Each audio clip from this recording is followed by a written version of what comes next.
Проектът е голям не само за община Добрич, за региона, но е изключително важен за страната ни. Нека останем с ясното съзнание, че от тук нататък ни предстои много голяма отговорност за промяна в менталитета ни към опазване на околната среда, както и промяна в отношението ни към събиране и обезвреждане на отпадъците.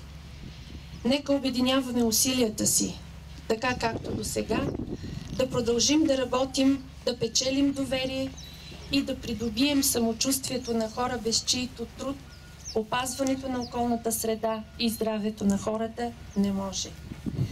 Също, като кмет на общината и председател на Сдружението, искам да благодаря на колегите, на партньорите, на всички, които положиха неимоверни усилия и труд по реализацията на този проект. Да си пожелаем не след дълго отново да се съберем тук и да се поздравим с една ефективна, работеща регионална система. На добър час на всички!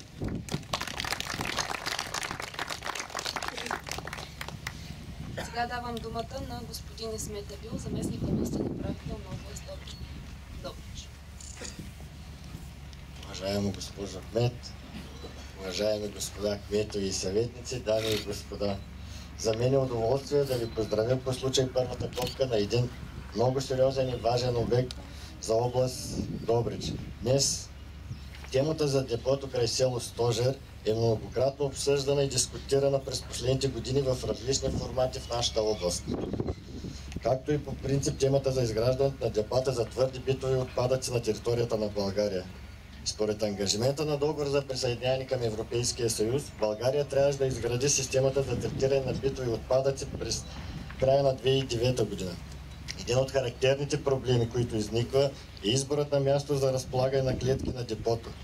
Запознат съм през последните години с стъпките, които трябваше да се извървят до този момент и етапите на изпълнение, мнението и оценките на експерти. Затова днес искам още веднъж да се обърна към жителите на село Стожер и на цялата община, като ги уверя, че изграждането на депото не бива да притеснява хората, не бива да им дава основание за тревога. Всички нови депа, които се проектират, отговарят категорично на европейските изисквания и параметри. Няма въздействия, които да надхвърлят допустимите норми, в това специалисти са категорични. Освен теренът, на който ще се строи съоръжението, е определен след извършени научни проучвания и анализа, на които са разгледани 32 алтернативни площадки.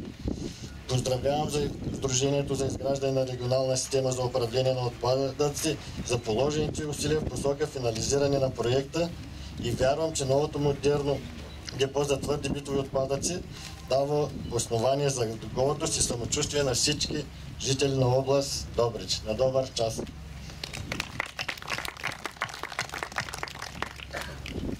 И няколко думи от строителя. Заповядайте, господин Стадилов.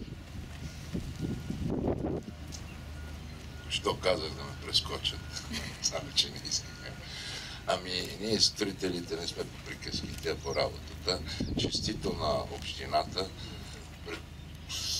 Ние, където сме минали да правим сметища с Русе, Силистра, Созопол и други, ги правим така както трябва. Надяваме се, че и тук с обща помощ на общината, на хората и въобще на района, и тук ще оставим след нас добра следа на хубаво сметище.